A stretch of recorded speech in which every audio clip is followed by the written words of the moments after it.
cuál era el lugar real de la enfermedad venosa en nuestro país, porque realmente no había cifras, no teníamos cifras de lo que estaba pasando en México.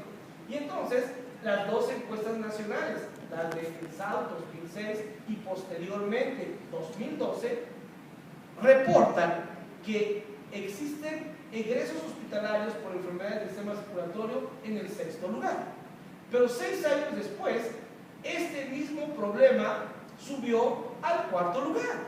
Entonces, ¿creen o no que este problema venoso pueda ser o sea un problema de salud pública? Viendo estos datos, les voy a mostrar lo siguiente.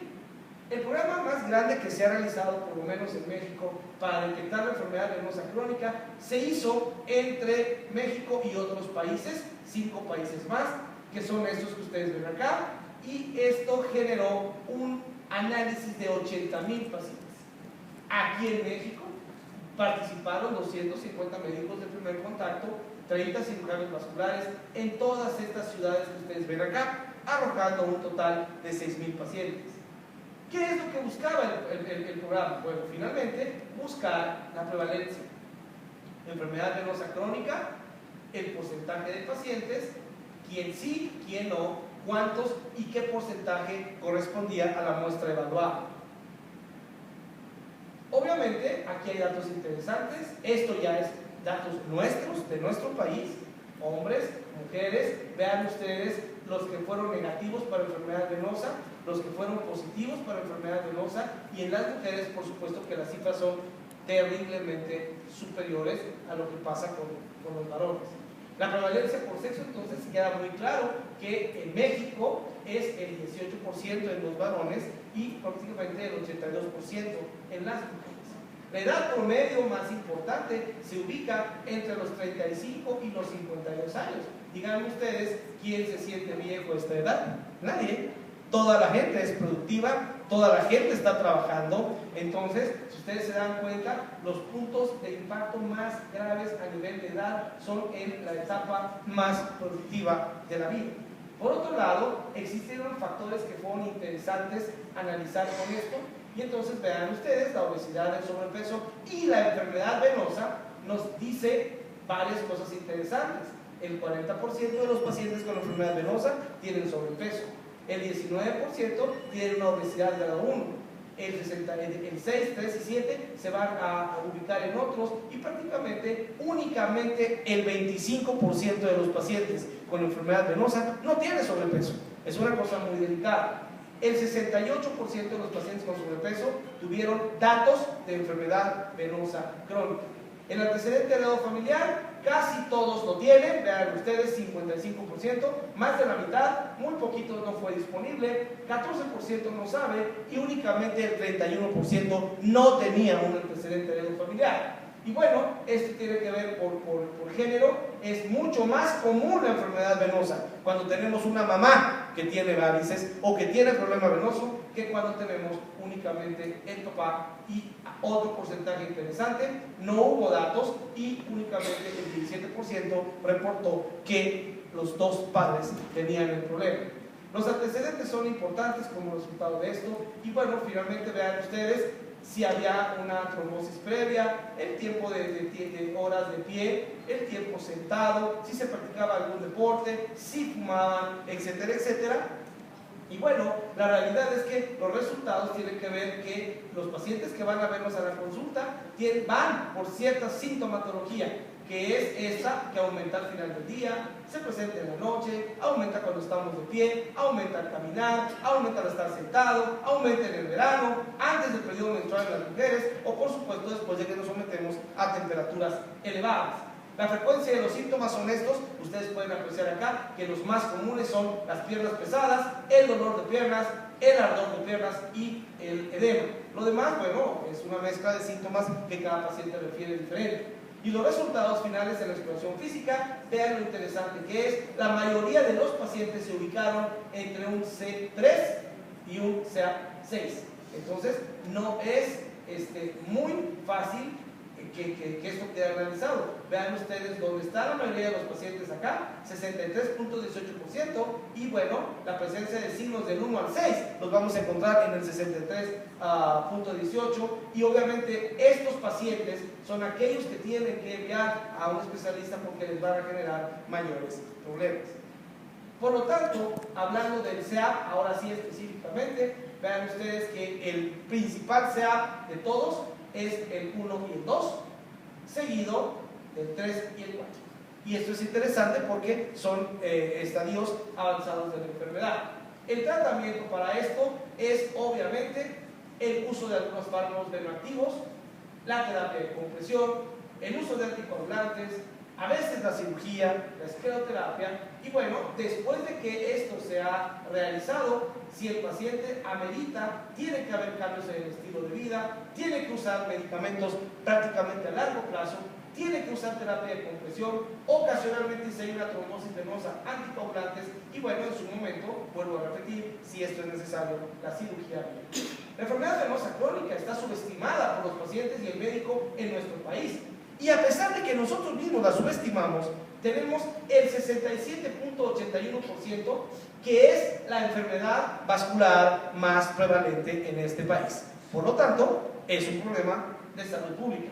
Y la Secretaría de Salud ha intentado ya abocarse un poquito en esto, y entonces pues hemos logrado hacer algunas informaciones a través de la Secretaría de Salud, a través de la Sociedad Mexicana de Angiología y Cirugía Vascular, a través del Consejo Mexicano de Angiología y Cirugía Vascular y de la Sociedad Mexicana de Salud Pública. Hemos generado guías como estas que nos permitan abordar la enfermedad desde el punto de vista epidemiológico de una manera clara y adecuada para poder tener un mejor resultado con esto. Y finalmente, el año pasado, acabamos de publicar el consenso latinoamericano, el primer consenso latinoamericano de úlceras venosas, que también nos da una serie de pautas importantes para el tratamiento de todo esto. Y ustedes acá se van a dar cuenta cuando lo revisen que hay muchas cosas que podemos hacer y mucha tecnología y muchas situaciones alrededor de esta patología que nos puede permitir mejorar la calidad de vida de los pacientes. Obviamente, si se complican, vamos a tener cosas difíciles. Ya lo habíamos dicho al principio de la charla, y una de ellas es una trombosis.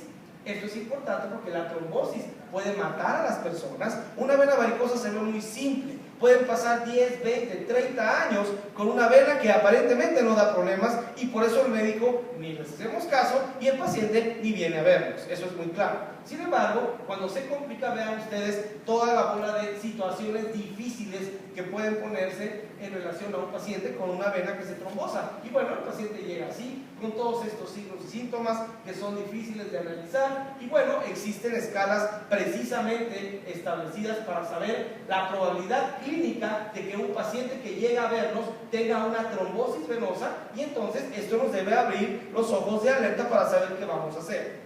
Por otro lado, existen pruebas de laboratorio muy específicas que nos van a permitir saber si un paciente puede tener o no una trombosis venosa profunda sin tener que llegar a lo mejor a técnicas de imagen muy complicadas, con un grado muy alto de recomendación a nivel de evidencia. Y bueno, esto también nos va a generar el reforzar estas cosas. Vean ustedes las imágenes que se obtienen en el ultrasonido de pacientes con trombos venosos. Vean ustedes un trombo flotante. Si este trombo flotante se va al pulmoncito, pues difícilmente vamos a llegar a la puerta de la habitación donde estamos. Entonces es interesante recordar que las venas no son algo tan simple ni tan inocuo, y pueden complicarse. Desde una tromboembolia pulmonar, como es este caso o estos casos, hasta una varice que se rompe y sangra, una varice que se inflama y duele, una varice que hace una trombosis venosa profunda, etcétera, etcétera.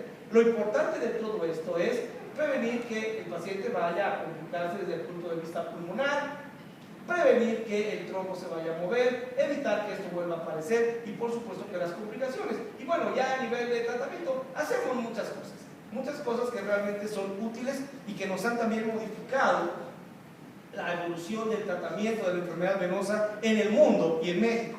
Y estas cosas que hacemos, las hacemos en ese pequeño grupo de pacientes donde la enfermedad venosa se ha complicado, donde la enfermedad venosa ha generado trastornos mayores, y bueno, tenemos todas estas opciones disponibles en este país para poder hacer lo que tenemos que hacer en su momento, algunos casos clínicos. Y bueno, finalmente lo interesante es que cuando un paciente tiene una trombosis venosa profunda, ¿qué es lo que va a suceder? Pues que va a generar un síndrome postrombótico. El paciente va a quedar con un daño importantísimo en las piernas, va a quedar con un edema residual, con dolor, piernas pesadas, y esto es lo que realmente va a acabar con la calidad de vida del paciente. Entonces, un paciente que se le forma un coágulo en una vena no es tan simple dejarlo nada más así. El paciente tiene que recibir tratamiento y tiene que ver una serie de situaciones importantes para evitar como secuela esto. Aquí es la escala que utilizamos para el diagnóstico y el manejo clínico de una secuela postrombótica o de un síndrome postrombótico, y esta escala fue evaluada, o más bien determinada por Vialta hace mucho tiempo, y es la que sigue vigente ya para nosotros, para que desde el punto de vista clínico sepamos que el paciente tiene una secuela postrombótica. Entonces, bueno, platiquemos un poco de medicamentos. Esto no es un comercial, yo no tengo conflicto de intereses con ningún tipo de flebotónico, pero hoy día me pidieron que platicáramos qué hacemos con esto, de los que usamos nosotros en el manejo de la enfermedad venosa crónica. Este es uno de ellos. Esta es la planta de donde se deriva el Ruscus aculeatus. Estos son algunos de los mecanismos de acción que tiene. Está combinado con algunas otras cuestiones naturales que van a tener efectos muy precisos a nivel vascular. Vean ustedes el mecanismo de acción de esta sustancia. Tiene dos mecanismos de acción, uno directo y uno indirecto. El directo tiene que ver precisamente con ese cambio en la permeabilidad de la pared del que les hablé. Les mostré cómo todo esto se va generando a lo largo de la enfermedad venosa y cómo mejora ese tono venoso, la pared, en relación al uso de ese tipo de medicamentos y a la liberación de todos estos receptores que van a cambiar ese tono vascular en la pared.